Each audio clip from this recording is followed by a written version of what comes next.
What's going on today, guys? We have a childhood favorite of mine. Are you guys familiar with all-you-can-eat shrimp at Red Lobster? That was my family's like big treat we used to do. We'd go all-you-can-eat shrimp. I think it was like 15 bucks or something. Today we're gonna be making some shrimp scampi, which was my favorite part of the endless shrimp, at home. We're just gonna do it all in one skillet. Nice individual sized portion here. We're gonna cook this on the stovetop, also in the oven, so the oven's preheating to 350.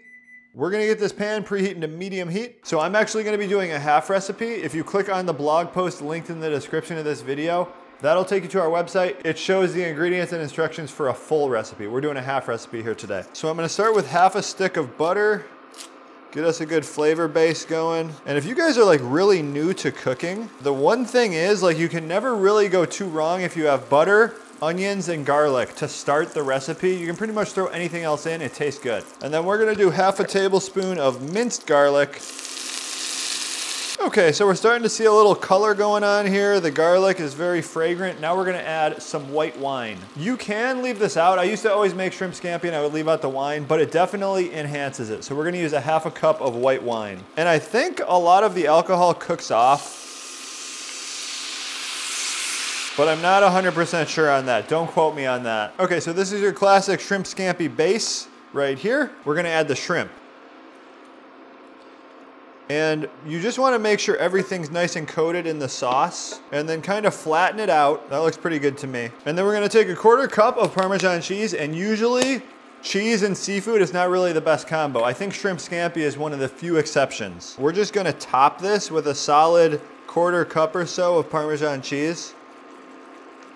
And once you got it topped with Parmesan cheese, we're gonna throw it in the oven. We're gonna go 350 degrees for 10 to 12 minutes, and then you can just serve it right when it comes out from this skillet, which is nice. Then it's all like sizzly. Scampi is done. And guys, I put it on broil at the end, and that's like my ultimate tip. If you put something in the oven and it looks kind of like boring and just kind of mushy and stuff, you can just put it on broil for like 2 or 3 minutes, crispy. Now look at that, you get a little color in there. Looks nice. There's some debate as to whether shrimp scampi should or should not have Parmesan cheese. I think if you're really going by the book, no Parmesan cheese.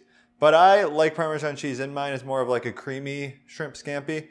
And then to top it off, mandatory in my opinion, some parsley. Just pick it off.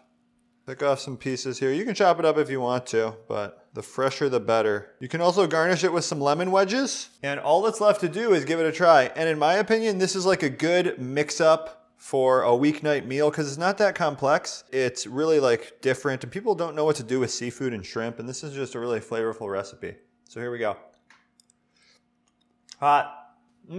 Takes me back to Red Lobster. Mom, can I get the all-you-can-eat shrimp? No, it's too expensive, honey. No, I'm taking my mom to shrimp scampi. We made it. I crack myself up sometimes. Love this recipe. Really good mix-up. And the thing is, shrimp, it's almost purely protein. So having a nice high-fat sauce like this with the butter, the Parmesan cheese, kind of complements it, makes it less of a high protein, better fat protein ratio. What can you serve with this? Because usually you're at Red Lobster, you're having cheddar bay biscuits, I think that's what they're called. You can make some of the other recipes on our website, ketoconnect.net. We got some biscuits. I think the first recipe we ever made, I'll link it in the description as well. It is cheddar bay biscuits. It's like our take on it. Those are really delicious. Get a little seafood in your life. Why are you guys so scared of seafood? Link to the recipe is in the description, and comment below with your favorite seafood recipe, guys. Thanks for watching.